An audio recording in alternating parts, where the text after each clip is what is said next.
Hi friends, welcome to Shyam Institute. So we will discuss today's current affairs. Have a look on these key topics. World Police Summit, a statue of Badofa Upendra Brahma, India's first artificial intelligence based real-time forest alert system, important one this one. Global wind report, world's largest electric ship. These are the key areas we have. In addition to this, we will discuss some more topics. Okay. So then moving forward with the first one, foremost one, important one. The important day, 4th May is observed as a International Firefighters Day. The reason behind observing this as a Firefighters Day, a particular incident was happened in Australia during December 1998 in Linton. Linton is a city of Australia, where while rescuing public from a fire accident, 5 firefighters were passed away. They died immediately there itself. So then by remembering that day, particular incidents, then on May 4th, they introduced a Firefighters Day. So the theme for the day is a standoff for the 2025 year. The theme is standoff. So that is a context here. May 4th observed as a Firefighters Day. Everyone knows that firefighters plays very important role. If any public property or a private property caught or affect with fire, certainly then their presence we can observe immediately. Then by alarming with the alarming sound, and they reach the place, and then they rescue the people as well as assets of the people. That is their job in general. Okay, that's a context. Moving forward to the next one. India's first AI based real time forest alert system. Real time forest alert system, RFAS. So global earth system, this is called global earth system. This was introduced by two forest officers. The first time forest department introduced this satellite data and satellite artificial intelligence algorithms first time. As of now, this is the first time. Guna and Akshay Rathore, these two persons are forest officers, and then they introduced this particular global earth system. So with this particular mechanism, with this particular facility, this was anyways introduced in Madhya Pradesh. This facility was introduced in Madhya Pradesh. With this facility, generally then we can observe the cultivated land, the land occupied, the forest occupied by any others, or private people or anybody, or the permissions given by the government, and then the multi-temporal satellite data is possible with this particular GES facility, with the global earth system facility, and agriculture boundaries as well. They can introduce agriculture boundaries so that this much place is allocated to the farmers, so that then they can cultivate, and then they should not cross a particular border given. These kind of things then possible with this particular advanced mechanism which worked with the artificial intelligence. So artificial intelligence based forest alert system introduced in which state? Madhya Pradesh. Introduced by Guna and Akshay Rathore, forest officers. And then this is the first time forest department introduced satellite data and then artificial intelligence algorithms to know the forest information. This is a point. Moving to the next one, have a look at special person Divya Sharma, Indian Navy's first women qualified flying instructor. Indian Navy's first women qualified flying instructor. Very special person. First women flying instructor. So then she belongs to naval groups. She belongs to Navy. You can observe that particular vehicle which is behind the Divya Sharma. These type of vehicles are called MPV, multi-purpose vehicle. These multi-purpose vehicles generally then they can use in water, they can absolutely use in water, and then they can drive on land, and then they can fly on the air as well. So then these vehicles comes up with these three facilities. That is the reason they are called multi-purpose vehicles. Multi-purpose vehicle, MPV. Recently she reached the news then with the concept called the first instructor, Indian Navy's first women qualified flying instructor, that is Divya Sharma. By flying this particular MPV is a multi-purpose vehicle. So then she flied on this particular vehicle, and then she reached this particular achievement. That is the context, Divya Sharma. And then if you observe the name of the MPV, like that is INS Utkarsh. INS Utkarsh is the India's second MPV, multi-purpose vehicles wise second one. What is the first one? INS Samardhak is the first multi-purpose vehicle of India. So here like INS Samardh was the first, INS Utkarsh then she ride recently. So INS Utkarsh as well, then they can ask in the examination for constables or SI students, and certainly they will ask, no doubt. Even in DSC they can ask this particular one. See here like a simple point. What is the purpose of, what is about INS Utkarsh, they can ask. So the following statements are correct about INS Utkarsh. They can ask like this. Any question they can pose. That is a multi-purpose vehicle. India's second multi-purpose vehicle, that is a Utkarsh. The first one was Samardhak, INS Samardhak. And then if you observe INS Utkarsh, its length is 107 meters. 107 meters length, 3750 tons of weight, and 50 knots of speed. 50 knots of speed, MPV, multi-purpose vehicle. So then these vehicles generally used in rescue operations to find out the people then who involved in who particular flood or any affected with any flood or any rescue mechanism is required. In that cases these particular multi-purpose vehicles are used, because then these can be flied, these can be operated on road, and these can be operated on water. That's a speciality. So what is the name of her? Divya Sharma. Divya Sharma. Moving to the next one. Yeah, have a look at this particular one. Have a look at this one. These two NASA astronauts, two ASAN astronauts, these two astronauts performed the 5th ever all-female spacewalk. All-female spacewalk. Recently then these two women finished. This is the 5th time. Astronauts then completed their walk in the space. So there is a speciality here. Then you can look at these two persons, two women in space, women spacewalk, female spacewalk we can call. ISS women, two women, International Space Station, two women. They recently then they completed this spacewalk.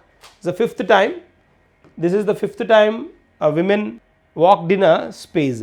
So these two persons are Annie McLean and then Nicole Ayers. Nicole Ayer, US astronauts anyways. They finished recently, then they finished the particular spacewalk recently, and then they adjusted the antenna of the antenna of the space station, and then they did some kind of alterations in the existing mechanism that they completed, and then the solar panels as well they adjusted. So then that is the thing, then they finished recently with their walk, with their spacewalk. So this has happened as of now 5 times, and then the first was in 2019. The first one 2019, you can observe the list here. The first walk was spacewalk of women. Spacewalk of women first observed in 2019. The Christina Koch and Jessica Meir. Christina Koch and Jessica Meir first finished. They spent around 7 hours 19 minutes in a spacewalk time. And then second was in 2020, same persons, Christina Koch, Jessica Meir, same women. And third time 2020 again, January 20th, as a 5 days span, same women. And in March 23, here Nicole Mann and Jessica Watkins, different people. 6 hours they spent. And recently May 1st 2025, Annie McLean and Nicole Ayer. These two completed 6.5 hours of their spacewalk. So then they prepared the ISS for new solar panels. They introduced new solar panels on the ISS, and then they repositioned the antennas of that. To do this process, they spend around 6 hours. Yeah, think a while. So that much time it will take. So that is the spacewalk. They come out of that particular space center, and then they fix all this stuff, and then they go back. There is a point. Then who are the people? Then Annie McLean and Nicole Ayer this time. Moving to the next one and the important one. Here then you can look at the special person Bodofa he is called Upendra Nath Brahma. His statue inaugurated by the Home Minister Amit Shah in New Delhi. He is the person. He is called Bodofa. Bodofa means the father of Bodo group. Bodofa, the father of Bodo. Bodo is then a tribal group, Bodo, and Bodo language also there we have. In constitution, in a schedule, the 8th schedule included languages, 22 languages. Then this is also one language which is observed in Assam actually. Bodo is a language observed in Assam, and then tribe observed in Assam as well. Bodo, Maithili, Santali, Dogri, all these are languages included in a 8th schedule. There is a point. These make 22 languages. Anyways, why this particular one is in news? This particular person, Bodofa Upendra Nath Brahma, he born in 1956 31st March, and then he passed away in 1950 May 1st. Recently on May 1st, his statue inaugurated. That's a specialty. May he has passed away. So then on his death anniversary day, they introduce a particular statue of this person at New Delhi. Statue at New Delhi. He belongs to Assam. Because Bodo is a language in Assam. Bodo is a tribe in Assam. He is a person then who is a very famous social activist in Assam. That's the reason he is specially focused on Bodo. That's why he is called Bodofa, the father of Bodo. And then he is called the father of Bodo language or Bodo group, tribal group. So that is the specialty of this person. And then 31st March, his birth anniversary observed in Assam as Assam Students Day. That's the specialty of this particular person. And then here recently Assam government introduced special awards, UN Brahma, a Soldier of Humanity Award, UN Brahma Super 50 Mission. These two programs then introduced by Assam government on his name Upendra Nath Brahma. And then Bodoland activist, famous activist, he is a Bodoland activist, and then Gandhian philosopher. Like then non-violence he followed, and the non-violence is a major concept of him. And then live and let live is the main word. Then wherever he reaches, then he uses that word, live and let live. That is a concept of Mahatma Gandhi as well. So anyways, this person, very famous person, there is a chance to get asked question from this area. Upendra Nath Brahma, the father of Bodo, he is from Assam.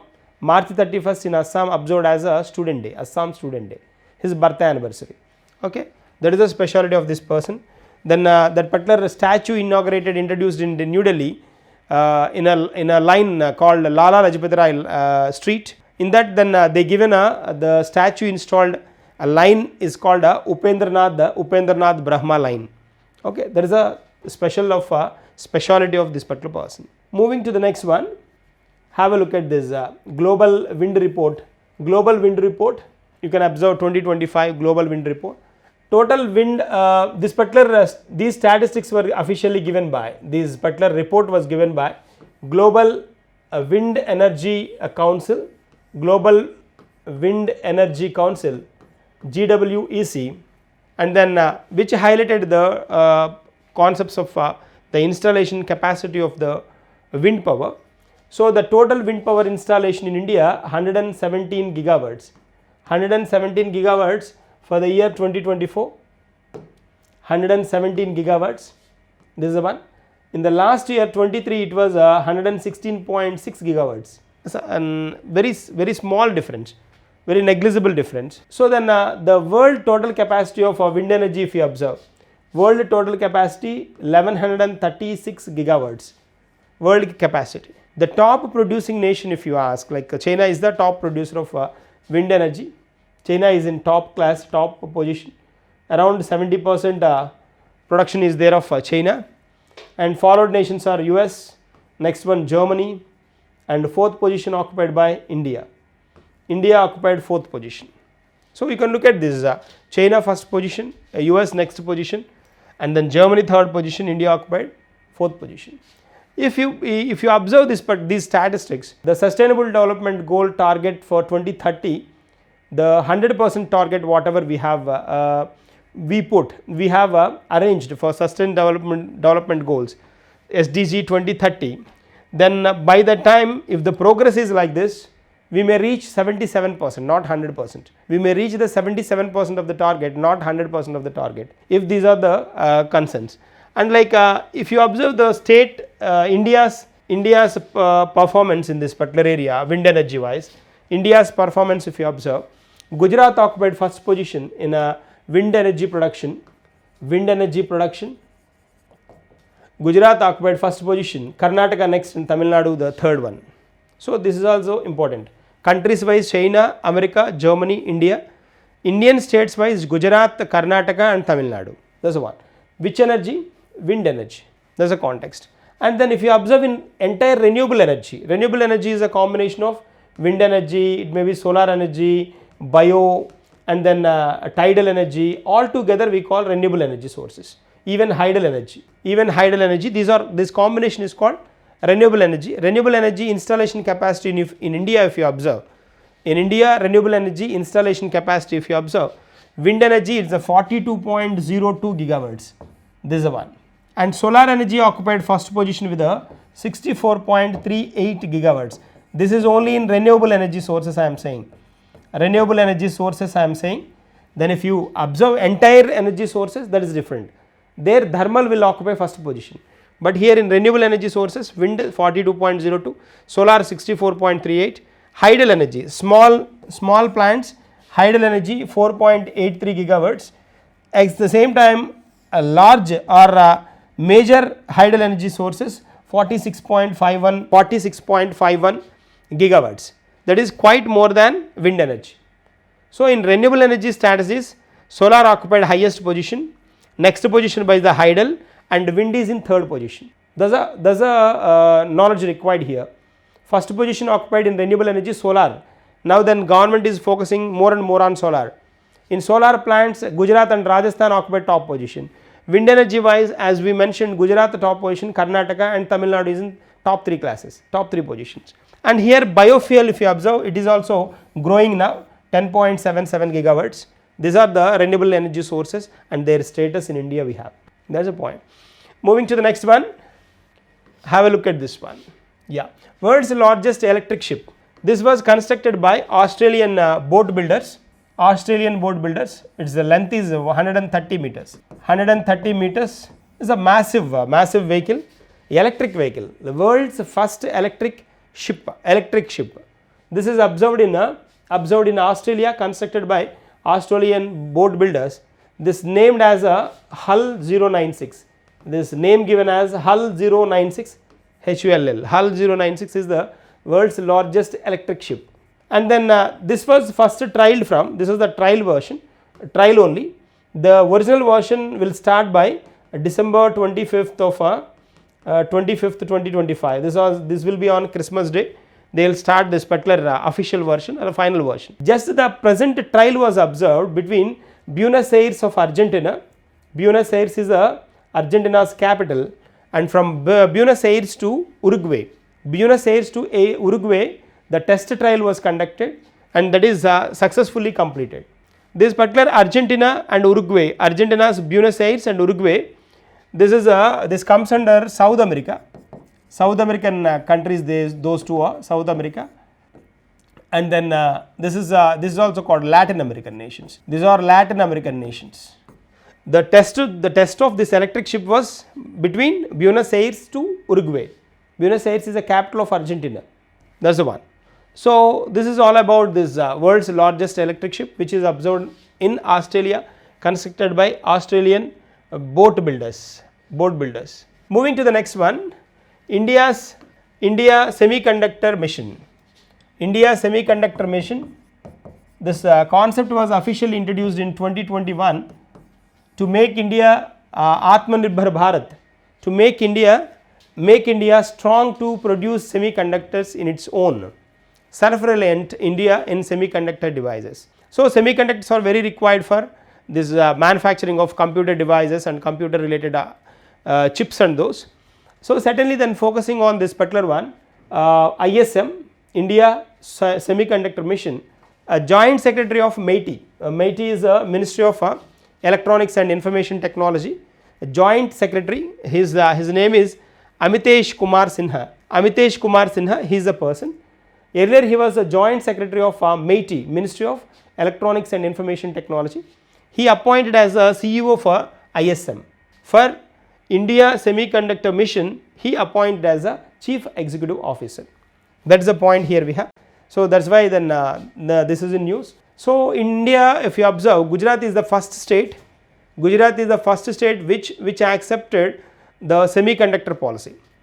The semiconductor policy accepted state in India is Gujarat. First state is Gujarat.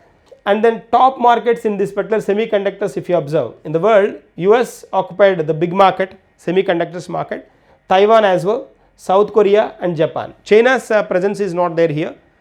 China is not there in top 5 position, even India also.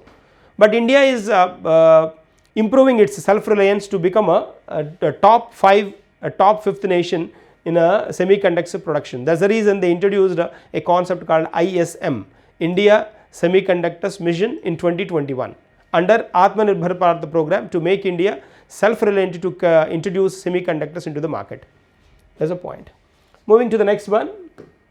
Yeah, have a look at this one.